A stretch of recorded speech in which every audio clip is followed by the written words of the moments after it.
Welcome to another edition of Daily Airline News, focusing on the tragic Mach crashes. I am Jeffrey Thomas, and I'm delighted to say, joined by my co-host Richard Godfrey in Germany. Good morning to you, Richard.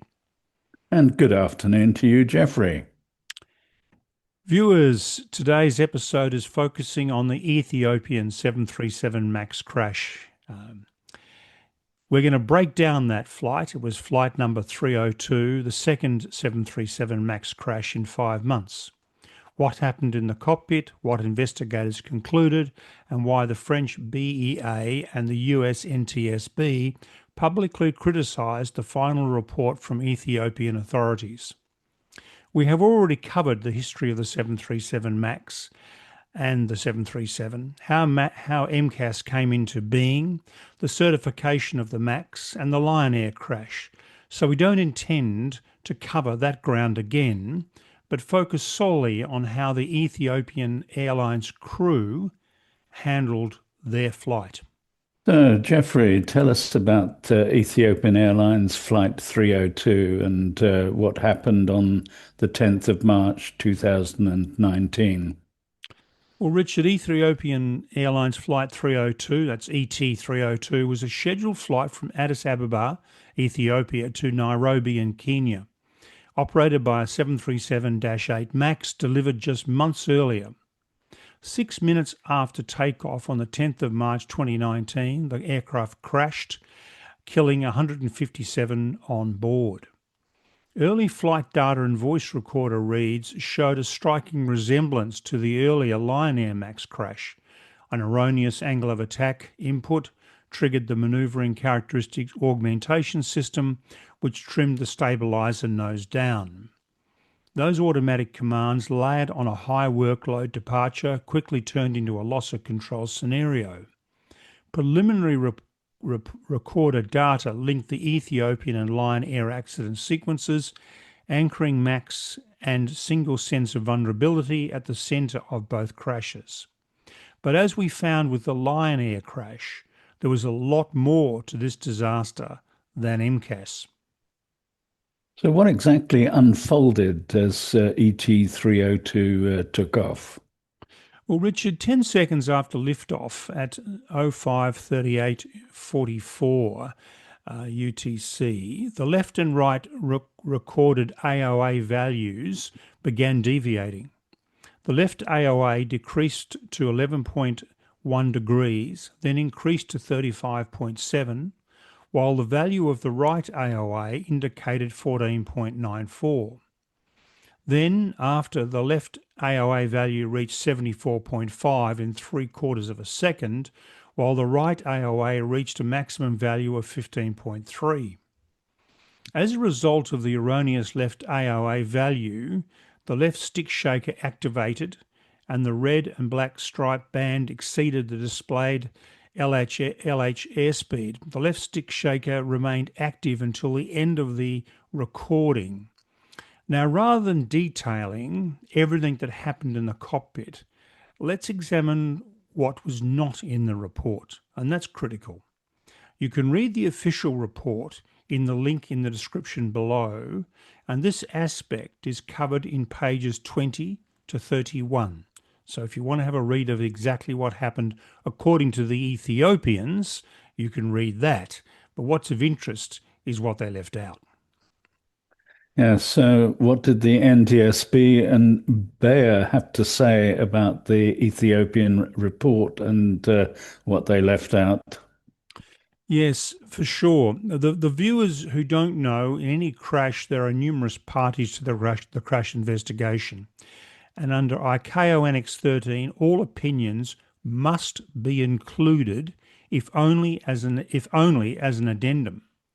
The parties are the aircraft manufacturer Boeing and the US crash investigator, the NTSB, CFM International, the engine maker, and thus the French BEA, as well as the airline and the country where the crash occurred, Ethiopia.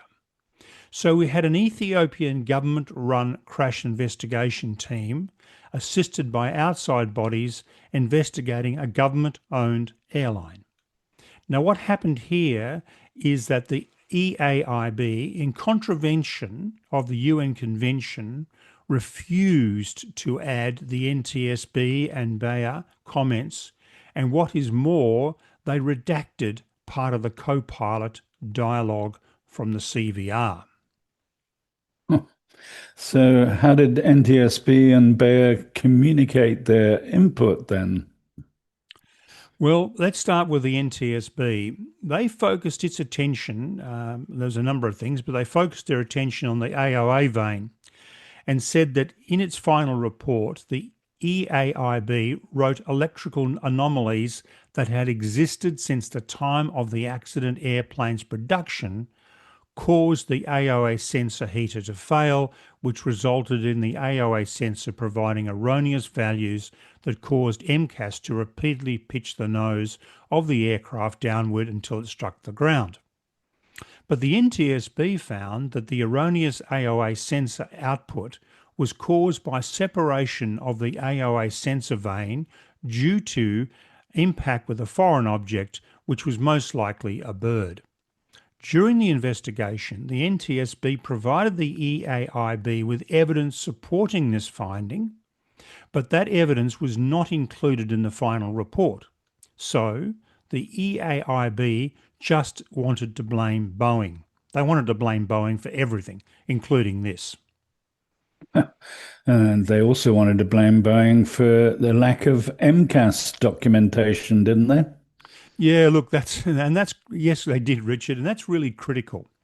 So the NTSB also said the EAIB's finding about the lack of MCAS documentation for flight crews was very, very misleading, since Boeing had provided the information to all 737 MAX operators 4 months before the Ethiopian Airlines crash. This was after the Lion Air crash. Thus, there is absolutely no reason why the crew did not know about it. But there's a very big but, and we will explore that as we look at the BIA objections, Richard. So, what did the BIA have to say about the EAIB report?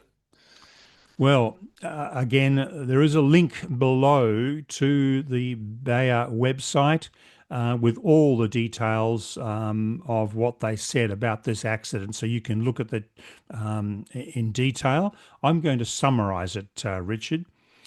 They were highly critical of the Ethiopians. It criticised the EAIB report, saying, BIA considers the operational and crew performance aspects are insufficiently addressed in the EAIB final report, in particular with regard to the sequence of events that occurred before the activation of the first MCAS event. Consequently, this prevents the reader from having a precise and complete understanding of the event. They go on and say, shortcomings relating to the crew's actions, particularly in the first phase of the flight, is not accompanied by a thorough analysis of the reasons for the behaviours observed in relationship with their training, their experience, and the company organisation with regard to the training and knowledge acquisition principles. They go on.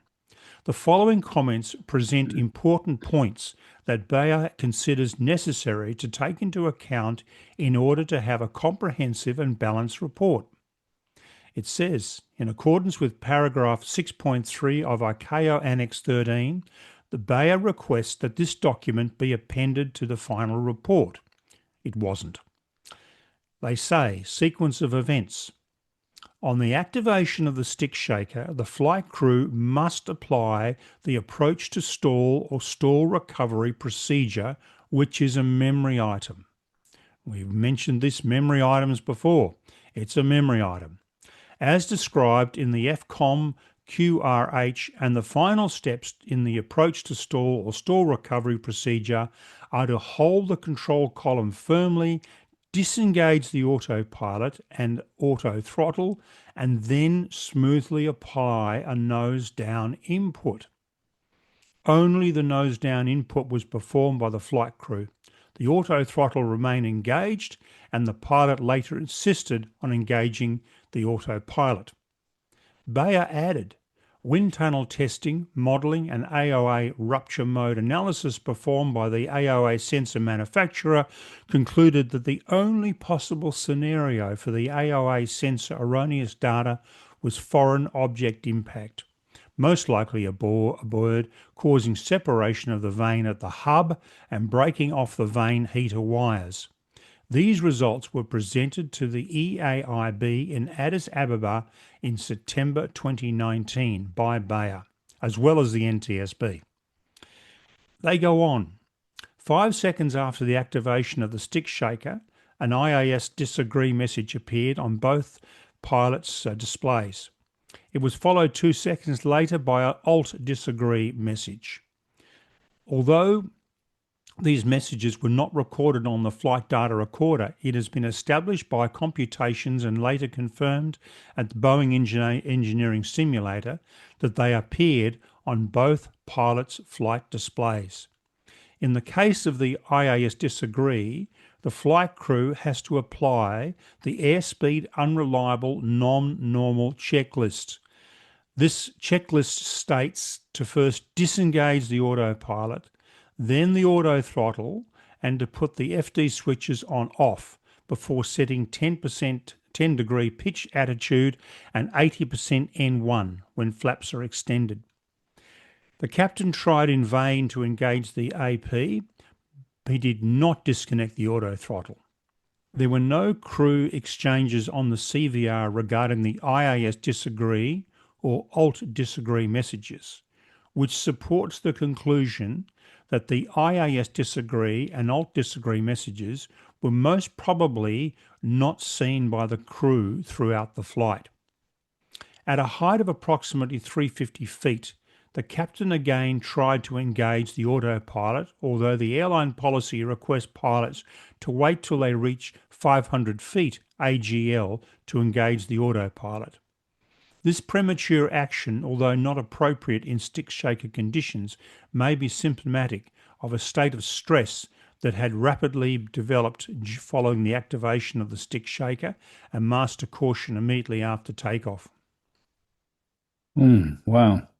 So there was clearly quite a bit of confusion and quite a bit of stress in the cockpit. And critically, the auto throttle remained on, increasing the speed. Also, the crew didn't know critical memory items. That reminds me of Lion Air. Yes, Richard, sadly, it's just a carbon copy in many respects. Now, Bayer added, during this phase of the flight, besides the destabilising cockpit environment linked to the activation of the stick shaker and a master caution immediately after takeoff, the coordination and the communication between the captain and first officer were very limited and insufficient.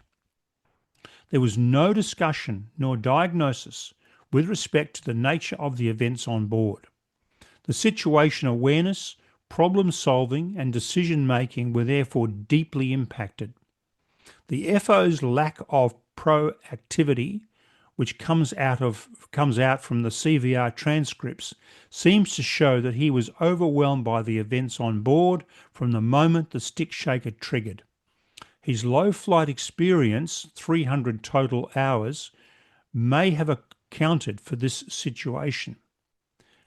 Bayer regrets that parts of the CVR transcript which allow to show the difficulties encountered by the FO have been removed from the extracts of the CVR transcript published in the report. It is regrettable that the report does not include a thorough analysis of the reasons for the behaviours observed in relation with their training, their experience and the company organisation with regard to the training and knowledge acquisition principles. Bayer believes the crew's inadequate actions and insufficient cockpit resource management played a role in the chain of events that led to the accident, in particular during the first phase of the flight before the first MCAS activation. But it's inexcusable to take parts of the CVR transcript out of the report. So, how would you summarize the key points that Bayer makes in their statement? Yes, in summary, it says flight crew's failure to apply immediate takeoff and before the first MCAS activation, the approach to stall or stall recovery maneuver and airspeed unreliable, non-normal checklist, which is again a memory item. Captain's insistence on engaging the autopilot contrary to the approach to stall and stall recovery maneuver procedure, insufficient use of the electrical trim to relieve the high control column forces after MCAS nose down orders, captain's lack of thrust reduction when the speed became excessive, which in combination with insufficient trim caused an increase of the forces which became unmanageable on both the control column and the manual trim wheel. Now this is interesting. The final point. The use of the Logipad system by the airline as the sole means to disseminate information on new systems and or procedures, which doesn't allow the evaluation of the crew's understanding and knowledge acquisition on new systems and procedures. This system was used to disseminate the information related to MCAS system issued following the previous 737 MAX accident and did not allow the airline to ensure that the crews had read and correctly understood this information. So that's a critical failure as well. Yeah, it's a damning statement because, in Mm, effect, the lessons learned out of Lion Air were not learned in no, Ethiopia. no, Yeah. no. So, how do independent analysts like Aviation Week assess what NTSB and Bayer gave as objections? Yes, well, just to let the viewers know, we use Aviation Week a lot. I used to work for Aviation Week. I used to be the Southeast Asian editor. And two of their people who have been covering the MAX disasters, Sean Broderick and Guy Norris, are probably two of the most knowledgeable aviation analysts and writers in the world. And they are known for their accuracy. So we like to quote Aviation Week because it's a great platform. So on the NTSB's core critique, Aviation Week said, the final report ignored or suppressed information from both recorders that the NTSB said showed pilot performance issues played a far greater role than acknowledged. The board argued that the analysis underweighted crew response, energy management, trim handling, and the sequence of actions once MCAS was identified, missing lessons about training and cockpit ergonomics under stress. And on Bayer's core critique, it said, Bayer raised similar concerns, pressing for fuller consideration of the crew's actions alongside the design and certification failures, not to excuse the system flaws, but to surface all contributing factors and guard against repeating the same human-machine interface mistakes. Aviation Week's coverage emphasised that the combined NTSB-Bayer push wasn't to absolve MCAS or Boeing FAA certification, but to ensure that the report captured the full causal mosaic. Yeah, it's just like Lion Air. There was far more to the story than meets the eye at first glance.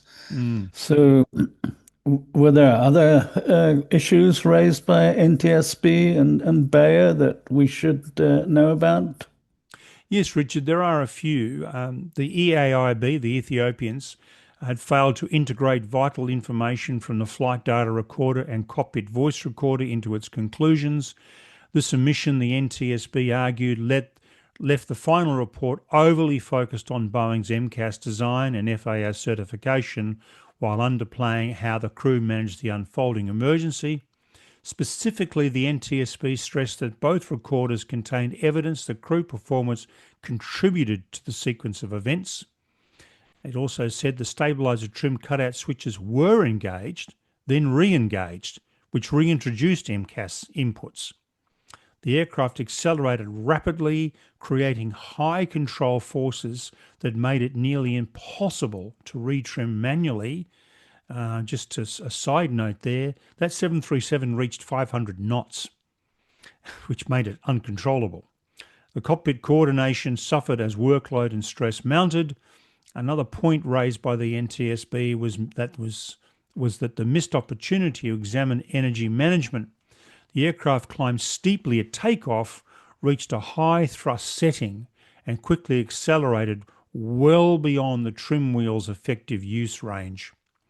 The NTSB noted that the Ethiopian investigators did not analyse how this accelerating energy state complicated the crew's ability to apply standard procedures. Nor did the final report weigh whether flight crew training emphasised discipline, speed management under runaway trim or unreliable airspeed scenarios. The NTSB also objected to the treatment of crew resource management, and according to Aviation Week's summary, the board pointed out that CVR captured high workload, fragmented communication, and challenges in dividing tasks between the captain and the first officer.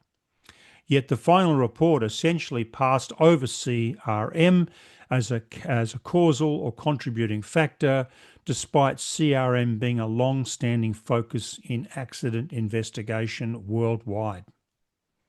Yeah, well, crew resource management is obviously key in the Ethiopian disaster.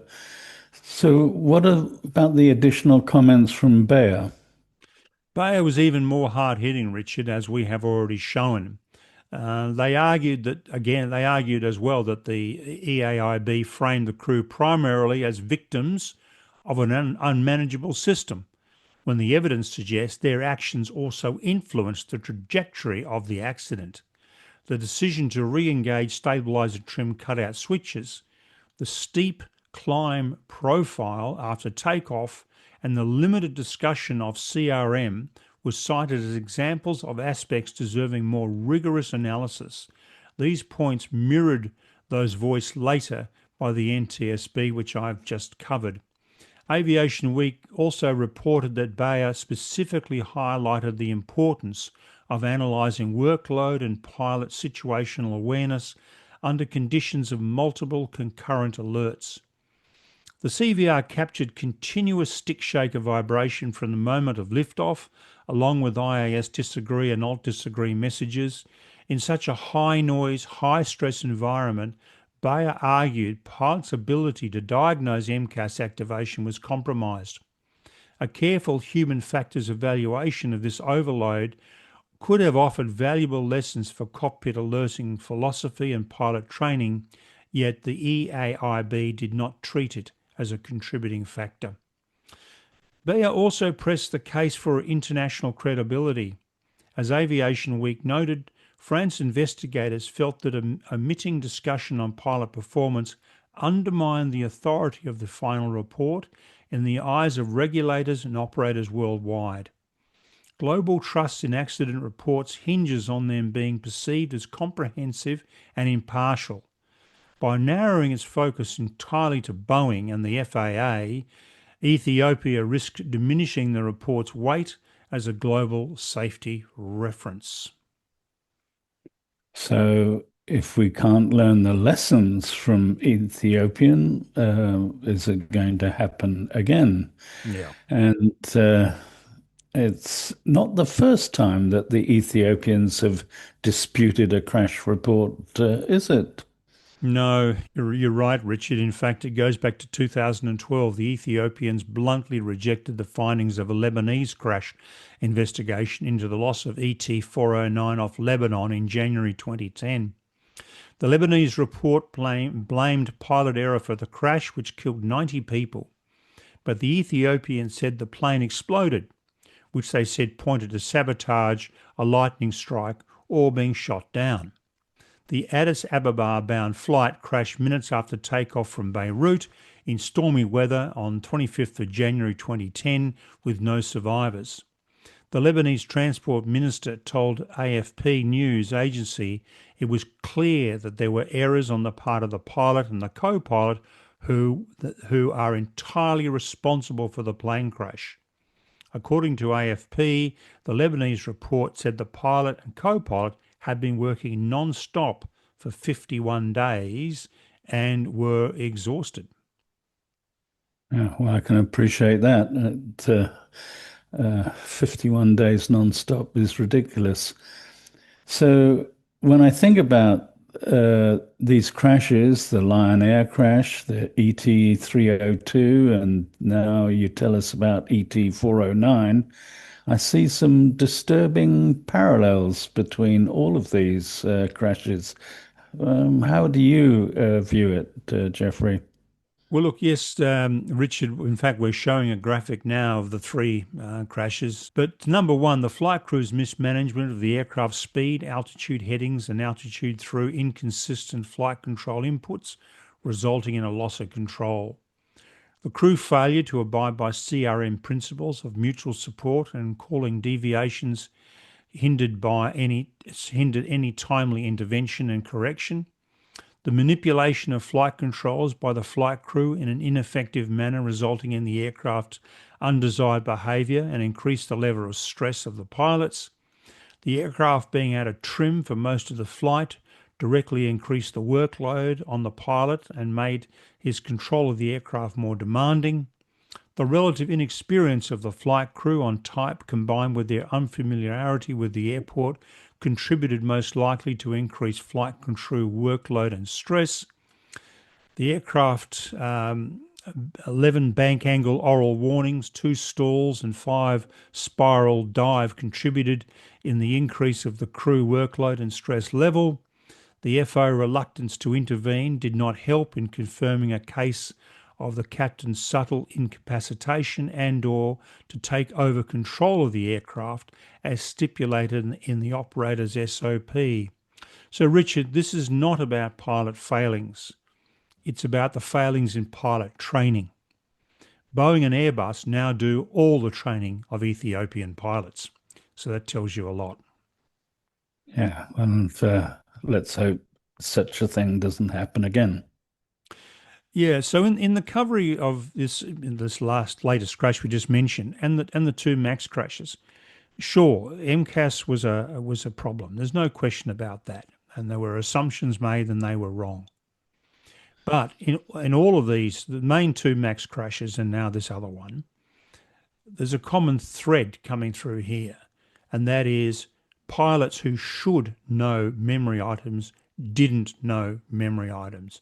There was almost a complete lack of crew resource management. There were multiple failings of maintenance people, countless failings of maintenance people for two airlines, Ethiopian and Lion Air, that are both IOSA certified. And IOSA, which is the International Air Transport Association's operational safety audit, which is done every 2 years, has 900 parameters around the operation, safe operation and maintenance of aircraft. And both of those crashes, the Ethiopian one and the Lion Air one, were replete with failures of IOSA standard procedures. So it makes a mockery of the IOSA, which is a shame because it's a great initiative. So again, we emphasise it wasn't the pilot's fault. It was the training of those pilots in both cases that was absolutely pivotal to the loss of those two aeroplanes. You agree, Richard? Yeah, and it's a great tragedy, and it just underlines to me the importance of crash investigation and learning all of the safety lessons to make sure such crashes don't happen again. And for after the Lion Air, not to learn those uh, yeah issues for the Ethiopian case, and for the Ethiopians effectively to ignore those lessons learned.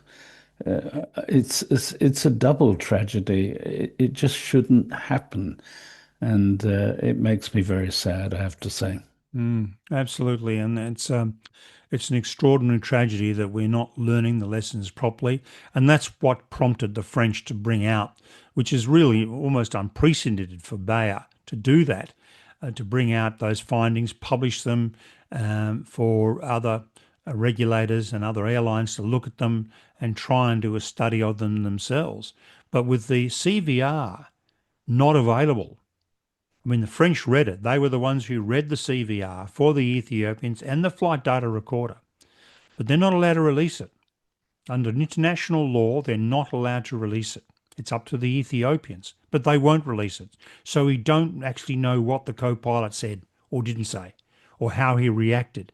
And that's an incredibly valuable lesson. And I implore the Ethiopians to release the unredacted cockpit voice recorder so we can all learn what that first officer didn't do, so another first officer will learn from it, or other crews will learn from it, or airlines will learn from it. I think it's an absolute disgrace on their part, and I think I just think it's just terrible. I really do.